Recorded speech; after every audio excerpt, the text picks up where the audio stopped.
मृत्यु या फिर कहें मौत, ये नाम सुनते ही हमारे भीतर एक अजीब तरह की बेचैनी और तनाव पैदा कर देती है।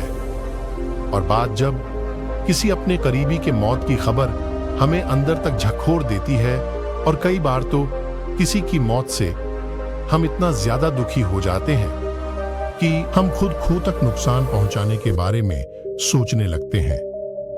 किसी करीबी को खोने के दुख से हम कैसे उबर सकते हैं, ये पिछले महीने की घटना है। मध्य प्रदेश का एक युवक उसकी आंखों के सामने हुई एक दोस्त की मौत का सदमा बर्दाश्त नहीं कर पाया, और उसकी मौत के अगले ही दिन उसने भी आत्महत्या कर ली। धार जिले के दो युवक नरवे सिंह और कांता बहुत गहरे मित्र थे। वो दोनों हमेशा साथ रहते और साथ में घूमते थे। उनकी दोस्ती पूरे इलाके में मशहूर थी। एक दिन मंदिर से लौटते हुए उन दोनों की बाइक दूसरी गाड़ी से जा टकराई। इस हादसे में नरवे सिंह की मौके पर ही मौत हो गई। अपनी आंखों के सामने अपने दोस्त की मौत ने कांता को अंदर तक झकझोर दिया और उसने आत्महत्या का रास्ता चुन लिया। आत्महत्या से पहले उसने एक वीडियो बनाया जिसमें उसने कहा, दोस्त के बिना मैं जिंदा नहीं रह सकता, इसलिए मैं अपनी जिंदगी खत्म कर रहा हूं। ये कहानी यूं तो मध्य प्रदेश के दो दोस्तों की है, लेकिन इस कहानी को हर वो व्यक्ति अपनी जिंदगी से जोड़कर देख सकता है जिसने अपने किसी बेहद करीबी को खोया है। दोस्त, यार, रिश्तेदार या किसी करीबी के जाने के गम में हर कोई जान तो नहीं देता, लेकिन कई बार लोगों को उस दुख से उबरने में बहुत वक्त लग जाता है। वे अवसाद का शिकार हो जाते हैं और कई बार तो लोग उस दर्द से पूरी जिंदगी बाहर नहीं आ पाते हैं। हर किसी की जिंदगी में एक न एक बार ऐसा समय जरूर आता है जब हमारा कोई प्रिय शख्स हमेशा के लिए हमें छोड़कर चला जाता है। उसके जाने के बाद हमें दुनिया खत्म होती लगती, कुछ भी अच्छा नहीं लगता है। हम सिर्फ उस शख्स को वापस अपनी जिंदगी में लाना चाहते हैं। मृत्यु अटल सत्य है, आज नहीं तो कल हम सबको जाना ही है।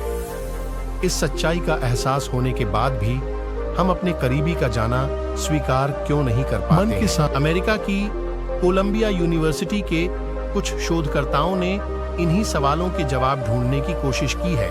इसी रिसर्च और मनोवैज्ञानिक सलाह के आधार पर अपनों को खोने का दुख और इस दुख से बाहर निकलने के तरीकों के बारे में बात करेंगे। कोलंबिया यूनिवर्सिटी की researcher doctor M Katherine Shear बताती हैं कि किसी बेहद करीबी की मौत हमारे सोचने और जीने के ढंग को बदल देती है। कुछ वक्त के लिए ऐसा होना सामान्य है, लेकिन लगभग 10% लोग किसी अपने की मृत्यु कभी स्वीकार नहीं कर पाते। उनके लिए किसी करीबी शख्स का जाना जिंदगी खत्म होने जैसा होता है। इसका असर आजीवन उनकी वेलबीइंग पर पड़ता है। मन के साथ शरीर को भी होता है नुकसान।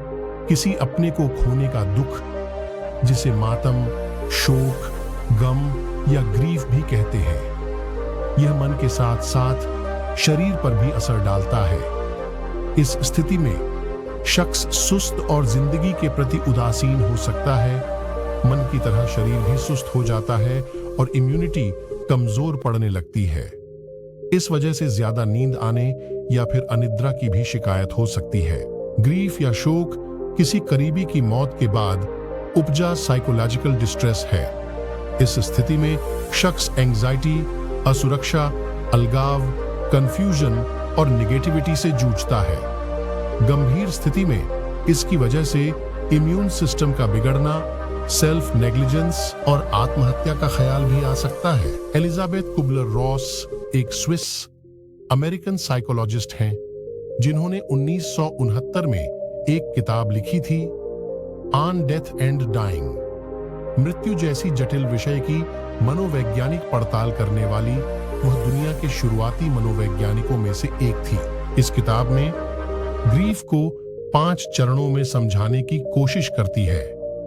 जब भी कोई बहुत गहरा दुख होता है, इतना गहरा कि वह मन और शरीर को पूरी तरह छलनी कर दे, तो सबसे पहले तो हम डिनायल में चले जाते हैं। यह स्वीकार ही नहीं करते कि ऐसा कुछ हुआ है।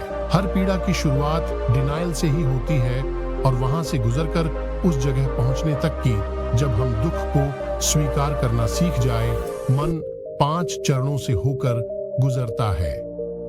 ग्रीफ के 5 साइकोलॉजिकल स्टेज। 1. डिनायल, करीबी की मौत को स्वीकार न करना, डिनायल में रहना। 2. एंगर, मौत की वजह से अपने भाग्य से नाराजगी या गुस्सा। 3. बर्जेनिंग, यह सोचना कि काश ऐसा न हुआ होता, काश कुछ और होता। 4. डिप्रेशन, दुख इतना गहरा हो जाना कि व्यक्ति अवसाद में डूब जाए। 5. एक्सेप्टेंस, धीरे धीरे सच का स्वीकार और दुख से उभरने की कोशिश। मेगन डिवाइन अपनी किताब it's okay that you are not okay में बताती है कि अपनों को खोने के बाद वाला दुख स्वाभाविक है। इस दुख को जबरदस्ती दबाने या खत्म करने की कोशिश न करें। दबाने से दुख खत्म नहीं होता, गहरा होता जाता है। ग्रीफ या पीड़ा से उबरने का एक ही तरीका है, उसे जीना, स्वीकार करना और दुख को महसूस करना। दुख का स्वीकार ही दुख से उभरने का रास्ता है। अब सवाल यह उठता है कि इस दुख से बाहर कैसे निकले। जाने वाले को तो कोई नहीं रोक सकता, लेकिन जो हमारे पास और हमारे साथ हैं, उनके बीच आगे की जिंदगी हंसी खुशी बिताने के लिए क्या करें। साइकोथेरेपिस्ट मेगन डिवाइन अपनी किताब it's okay that you are not okay में लिखती हैं कि ग्रीफ से बाहर निकलने की शुरुआत ग्रीफ को स्वीकारने और उसे जाहिर करने से होती है। इस किताब में मेगन दुख से बाहर निकलने के लिए कुछ साइकोलॉजिकल टिप्स सुझाती हैं। सच को स्वीकार करें। जिस शख्स की मृत्यु हुई है उसके बारे में सोचें, याद करें और मन ही मन दोहराएं कि अब वह लौटकर नहीं आने वाला, लेकिन उसकी अच्छी यादें हमेशा मेरे साथ रहेंगी। करीबी लोगों के साथ अपने गम को साझा करें, उनसे बात करें। सोशल एक्टिविटी बढ़ाना फायदेमंद साबित हो सकता है। आपने जिस शख्स को खोया है उसके बारे में कुछ लिखकर, पेंटिंग या किसी भी आर्टिस्टिक तरीके से अपने दुख को जाहिर करें। ऐसी स्थिति में सच को स्वीकार कर पाना आसान होगा। अगर आर्ट में बहुत रुचि ना हो तो डायरी भी लिख सकते हैं। जब हम अपने गम को किसी आर्ट या डायरी में उतार लेते हैं तो मन खुद ब खुद हल्का हो जाता है। जैसे डर से उभरने की एक ही राह है, अपने डर का सामना करना। वही बात दुख पर भी लागू होती है। पीड़ा नासूर तब बन जाती है जब वो भीतर ही भीतर दबी रहे, न आंखों के रास्ते निकले, न शब्दों के, न कला के, न किसी से बताई जाए, न साझा की जाए। जब दुख महसूस हो तो दुख में खूब सारा डूब लेना चाहिए। दिल डूब रहा हो तो जी भरकर रो लेना चाहिए। दुख को कह देना चाहिए। इन सब के बाद जो बचता है वो है स्वीकार्य और शांति। दुख से उबरने का यही रास्ता है।